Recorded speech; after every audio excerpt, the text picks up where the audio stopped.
అందరు బాగున్నారా? దేవుని నిత్య కృపకు వారసులైన ప్రియ దేవుని జనాంగమా, మీకు శుభములు తెలుపుతూ ఉన్నాను. దేవునితో పోరాటం అనే కార్యక్రమానికి మీ అందరికీ స్వాగతం.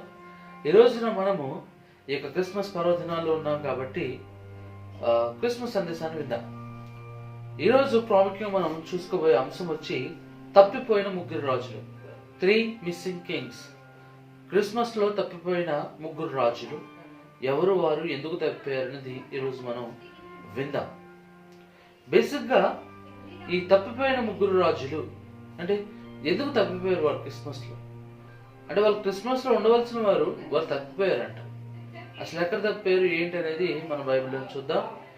మత్తయి రాసిన మత్తయి సువార్త 1వ అధ్యాయము 8వ వచనంలో చూసుకున్నట్లయితే, మత్తయి సువార్త 1వ అధ్యాయం 8వ వచనంలో చూసుకున్నట్లయితే, యెహోషువపాతు యెహోరాముని కనెను, యెహోరాము ఉజ్జియాని కనెను.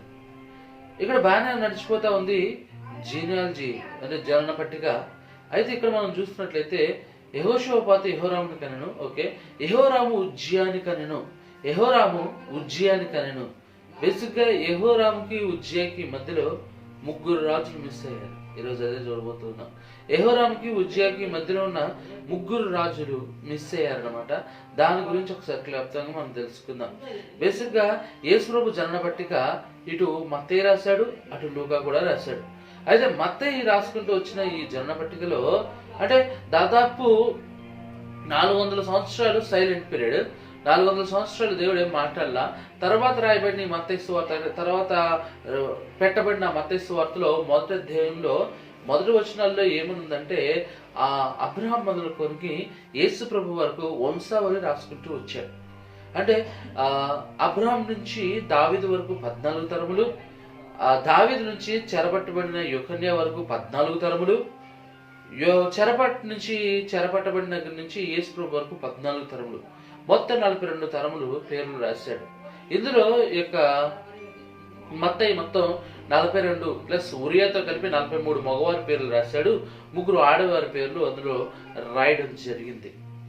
అయితే ఇక్కడ మనం చూసుకున్నట్లయితే రాజుల విషయంలోకి వచ్చేస్తే మొత్తము 17 మంది రాజులు ఉండగా కేవలం మత్తయి 14 పేర్లే రాశాడు. అంటే 3 విడవబడ్డారు, 3 క్రిస్మస్ లో లేరు.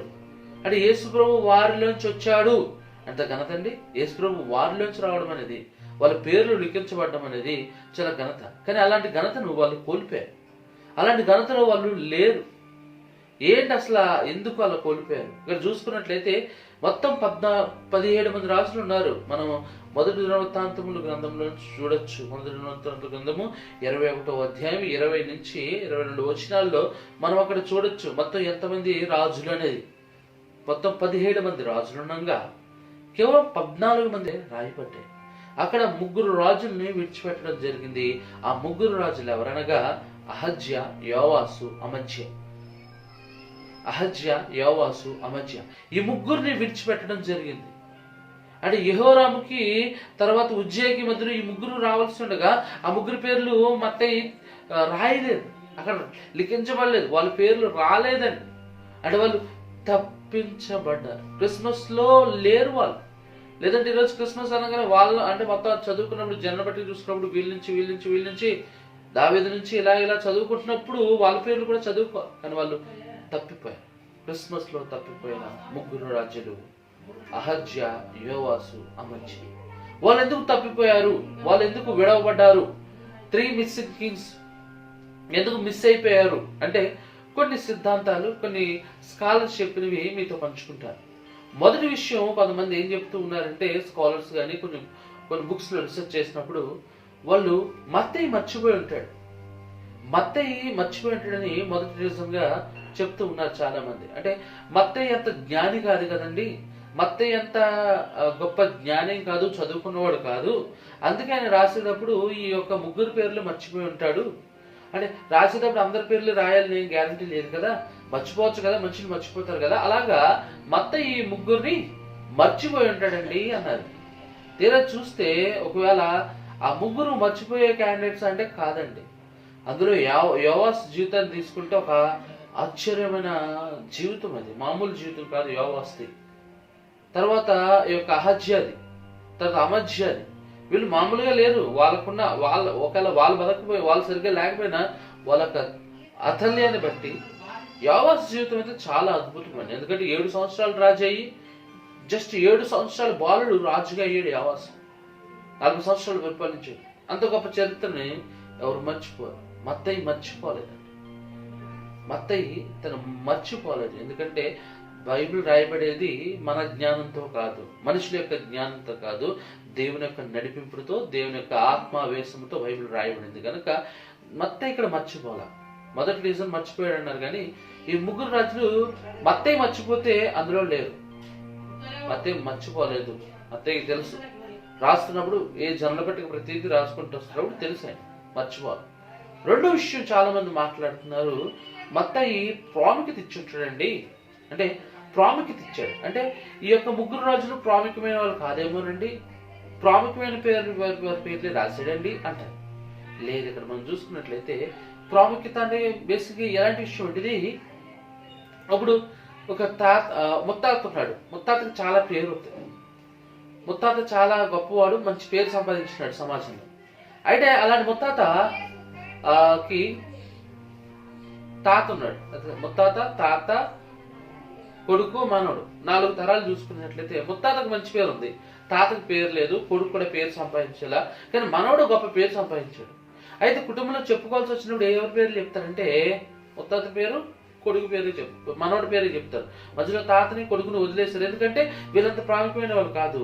వీళ్ళిద్దరు ముత్తాత తర్వాత మనవడు పేరు కాల్చిన వాళ్ళు కాబట్టి వీళ్ళ పేర్లు ఎలాగైతే ప్రాముఖ్యంగా చెప్తామో అలాగే యెహోరాము, ఉజ్జియా గొప్పవాళ్ళు కాబట్టి వాళ్ళ పేర్లు చెప్పాడండి. ఈ యొక్క యోవాసు, అహజ్యా, అమజ్యాను వదిలేశాడండి, వాళ్ళు ప్రాముఖ్యమైన వాళ్ళు కాదు అంటారు. నింద చెప్పినట్లుగా యోవాసు జీవితం చాలా ప్రాముఖ్యమైనది. యోవాసు చుట్టూ జరిగే కథ, ఆ యొక్క అహజ్యా, యోవాసు, అమజ్యాలు జరిగే ఆ చుట్టూ జరిగే హిస్టరీ మామూలుగా ఉండదు. ఒక సినిమా నడిపించేలా ఉంటుంది. అతని ఎంట్రన్స్ నుంచి ఒక సినిమా కన్నా దారుణంగా ఉంటుంది అసలు.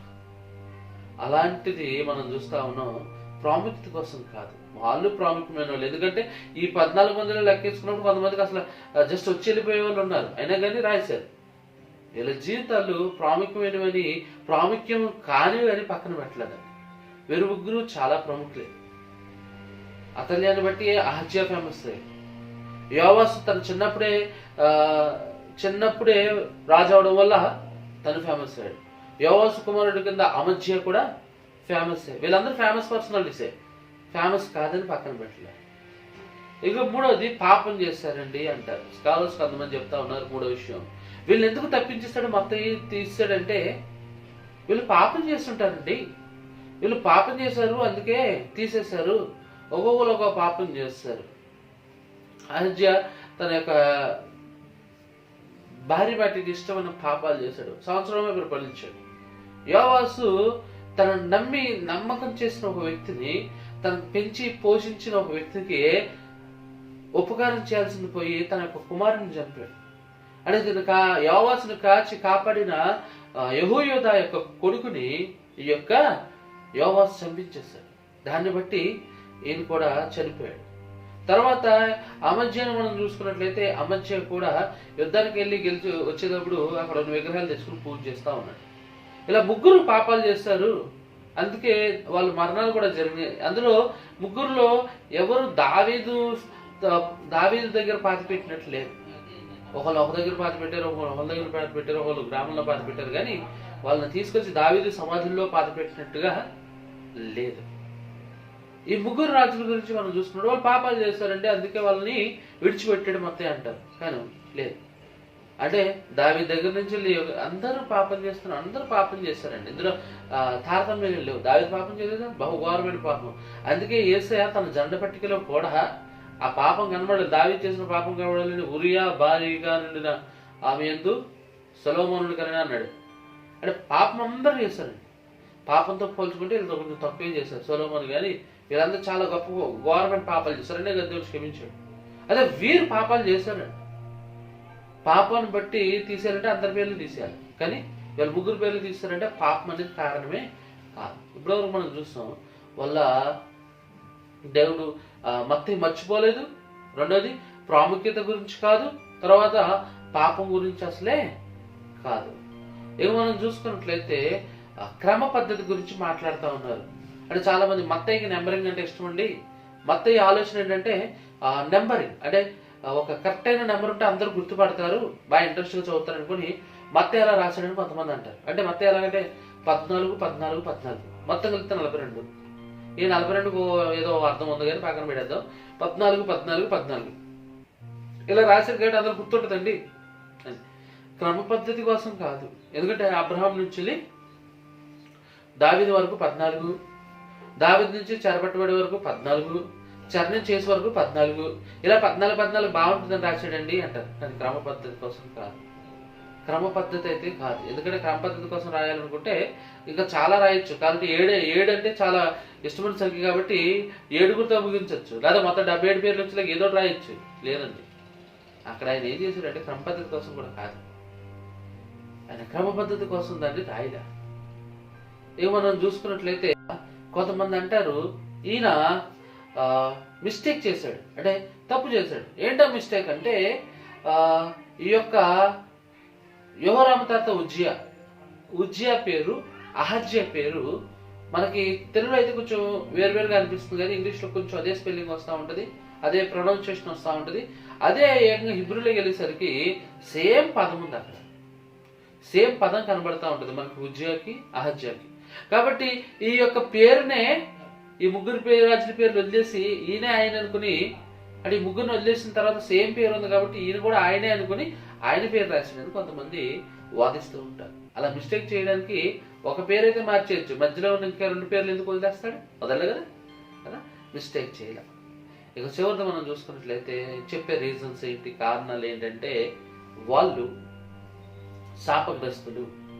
ఎందుకు శాపగ్రస్తులు అంటే శాపగ్రస్తులు కాబట్టి వాళ్ళని విడిచిపెట్టబడడం జరిగింది అని కొంతమంది అంటూ ఉంటారు, స్కాలర్స్ చెప్తా ఉన్నారు. ఎందుకు శాపగ్రస్తులు వాళ్ళంటే యెహోషువపాతు తన యొక్క కొడుకుని యెహోరాముని తీసుకెళ్లి ఇజ్రాయెల్ రాజైన ఆహాబు కుమార్తెకి పెళ్లి చేశాడు, అతల్యాకిచ్చి పెళ్లి చేశాడు. ఈ యొక్క ఆహాబుని దేవుడు శపించాడు. ఆహాబు సంతానము ఆహాబు యొక్క బిడ్డల్ని దేవుడు శపించాడు. ఎక్కడంటే మొదటి రాజుల గ్రంథము 20వ అధ్యాయంలో మనము 21, 22 వచనాలు చూడొచ్చు. అక్కడ దేవుడు శపించాడు. ఎవరిని? ఆహాబు కుటుంబాన్ని శపించాడు. మొత్తం నీ సంతానం అంతా నాశనం చేసేదను, ఎవరు భూమి మీద ఉండని శపించాడు. అయిపోయింది. అయితే ఈ యొక్క శాపం అనేది అతల్లే ద్వారా అంటే కుమార్తె ద్వారా ఈ యొక్క యూదా కుటుంబంలో యూదా రాజుల కుటుంబంలో వచ్చేసింది. యెహోరాము పెళ్లి చేసుకున్నాడు కాబట్టి ఆ శాపానికి యెహోరాము కూడా భాగస్థుడు. కాబట్టి ఈ యొక్క యెహోరాము నుంచి వచ్చిన పిల్లల్ని శాపగ్రస్తులు కాబట్టి దేవుడు మత్తయి తొలగించాడని చెప్తారు. మరి శాపగ్రస్తులు అయితే మొత్తం అందరినీ తీసేయాలి కదండి, మరి ముగ్గురు పేర్లు ఎందుకు తీశారు? ముగ్గురు తరాలను ఎందుకు తప్పించారంటే నిర్గమకాండంలో మనం చూసుకున్నట్లయితే 20వ అధ్యాయం 5వ వచనంలో మీ తండ్రుల దోషములు శాపములు 3-4 తరముల వరకే ఉండునని అక్కడ చదువుతాం. కాబట్టి మత్తయి ఆ యొక్క వాక్యాన్ని గుర్తు తెచ్చుకొని లేకపోతే ఆ యొక్క మాటను గుర్తు తెచ్చుకొని ఈ యొక్క 3 తరాలను వదిలేశాడు, వాళ్ళ శాపగ్రస్తులు కాబట్టి అని చెప్తూ ఉన్నారు. ఇప్పటి వరకు మనం చూసిన రీజన్లో ఏ రీజన్ అయినా కానీ ఏ యొక్క విధమైనా కానీ వాళ్ళు విడిచిపెట్టబడ్డారు. ఈరోజు నువ్వు తెలుసుకోవాల్సిందే, తప్పిపోయిన ముగ్గురు రాజులు వాళ్ళ వెనకాల వెళ్తాను అనుకోకూడదు, నువ్వు తప్పిపోకూడదు. యేసయ్య తప్పిపోయిన మన కొరకు ఈ లోకానికి వచ్చి, తప్పిపోయిన మన జీవితాల కొరకు యేసయ్య ఈ లోకానికి వచ్చాడు కనుక ఇక ముందే ఎప్పుడు తప్పిపో. వీళ్ళకి ఇన్ని కారణాలు ఎందుకు చెప్తున్నానంటే వాళ్ళ యొక్క జీవితాలు చూపించండి. ఈ ముగ్గురు రాజులు ఈ విధంగా ఉన్నారు. ఎందుకు తప్పారంటే శాపగ్రస్తులు అయి ఉండొచ్చు, ఏదైనా అయి ఉండొచ్చు, కానీ వాళ్ళు విడిచిపెట్టబడ్డారు. ఈ రోజున ఏది కావాలని జరగదు, ఏది అనుకోకుండా జరగదు, కావాలనే జరుగుతుంది బైబిల్. కాబట్టి నీ జీవితంలో నువ్వు చేసుకునే తప్పుల వల్ల ఈ యొక్క క్రిస్మస్లో నువ్వు తప్పిపోతావు చూస్తూ. ఈరోజు చాలా మంది క్రిస్మస్లో చాలా మంది తప్పిపోతున్నారండి. క్రిస్మస్ పేరేనండి, కానీ తప్పిపోయిన జనంగా తిరుగుతున్నామండి. సంవత్సరంలో ఎప్పుడు చర్చికి రారండి, కానీ ఆ రోజు వస్తామండి. వచ్చి మనం చేసే ఆడావిడ, చాలా మంది చేసే ఆడావిడ చూడలేం. అంటే తప్పిపోతున్నాం. జాగ్రత్త. క్రిస్మస్ చేస్తారు చాలా మంది, చాలా ఆర్భాటంగా చేస్తారు చాలా మంది. వాళ్ళు చేసినట్టు ఎవరు చేయకూడదు అన్నట్టు చేస్తారు చాలా మంది. కానీ ఏమవుతుందో తెలుసా? ఆ యొక్క క్రిస్మస్లో క్రీస్తు లేకుండా అందరూ కలిపి తప్పిపోతున్నారు. జాగ్రత్త. తప్పిపోయిన ముగ్గురు రాజులు నీకు ఒక మాటలు చెప్తున్నారు, ఒక మాట చెప్పి వెళ్తున్నారు. వాళ్ళు అయ్యా మేమైతే తప్పిపోయాం కానీ నువ్వు మాత్రం తప్పిపోకు, నువ్వు తప్పిపోకు, యేసు చెంత ఉండు. యేసు దగ్గర ఉంటే మన జీవితాలు ఫలిస్తాయి. యేసు ప్రభు చెంత మన జీవితాలు ఉంటే ఆశీర్వాదకరంగా ఉంటాయి. కాబట్టి ఈ క్రిస్మస్ సంతోషంలో నువ్వు తప్పిపో. నువ్వు చేసే పాపం వలన, నువ్వు చేసే చెడ్డ పనుల వలన, నువ్వు ఆలోచించే ప్రతి చెడు ఆలోచన వల్ల నువ్వు తప్పిపోకు. ప్రియ సహోదరి సహోదరుడా, క్రిస్మస్లో నువ్వు ఉండాలి. క్రిస్మస్ సంతోషం నీ జీవితంలో ఉండాలి. క్రిస్మస్లో తప్పిపో. దేవుడి వాక్యం ఇంట్లో ఫలింపజేయని కాక. అందరికి వందనాలు. God bless you. Praise the Lord. Christmas సంతోషం మీ అందరికీ కలుగును గాక. ఆమేన్. ఈ కార్యక్రమాన్ని వీక్షించినందుకు మీ అందరికి వందనాలు. దయచేసి మా ఛానల్ని సబ్స్క్రైబ్ చేయండి. మరిన్ని వీడియోల కొరకు పక్కన బెల్ సింబల్ని క్లిక్ చేయండి, లైక్ చేయండి, షేర్ చేయండి. మనమందరి దేవుని కృపలో ఎదుగులాగా ప్రార్థన చేయండి. అందరికి వందనాలు. థ్యాంక్స్.